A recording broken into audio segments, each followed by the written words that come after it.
விழிவிழி நேயர்களுக்கு சாய்ஸ்தாவின் அன்பு வணக்கங்கள். சொந்த செலவில் சூன்யம் வச்சுக்கிறத பற்றி தான் இப்போ நம்ம பார்க்க போகிறோம். சொந்த செலவில் சூன்யம் வச்சுக்கிறோம் நம்ம நகைச்சுவாகவும் சொல்லுவோம், சோகமாகவும் சொல்லுவோம், அடிக்கடி பயன்படுத்துவோம் இந்த வார்த்தையை. ஆனால் இப்போ நம்ம கண் கூட ஒன்றை பார்த்துட்டு வரோம், பிக் பாஸ் நிகழ்ச்சி. இந்த நிகழ்ச்சியை ஏற்கனவே நிறைய பேர் அறிவார்ந்த சமூகத்தினர் அப்படின்னு சொல்லிக்கிறவங்க இந்த நிகழ்ச்சியை பார்க்காதீங்க, இது ஒரு தேவையில்லாத நிகழ்ச்சி அப்படி இப்படின்னு சொல்லிட்டு வராங்க. அதையெல்லாம் போக ஒவ்வொருத்தரும் ஒவ்வொரு காரணத்துக்காக அதை பார்க்குறாங்க.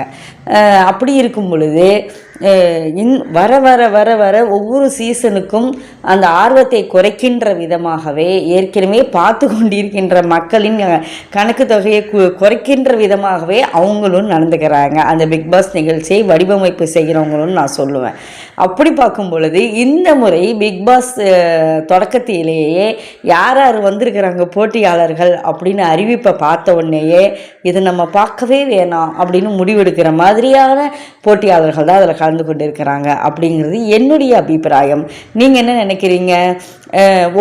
எந்த ஒரு நிகழ்ச்சியாக இருந்தாலும் நம்ம என்ன நினைப்போம், போன சீசனை விட இந்த சீசன் அதிகமாக வரவேற்பை பெறணும், நிறைய பேர் பாராட்டணும், நிறைய வியூஸ் போகணும், நிறைய பேர் பார்க்கணும், டிஆர்பி ரேட்டிங்கில் அதிகமாக வரணும் தான் நினச்சி பாடுபடுவாங்க. ஆனால் இவங்க ஏன் இப்படி இருக்கிறாங்கன்னு எனக்கு புரியல. ஒருவேளை ரூம் போட்டு யோசிக்காமல் அப்படி டக்குன்னு யோசித்து முடிவெடுத்திருப்பாங்களோ?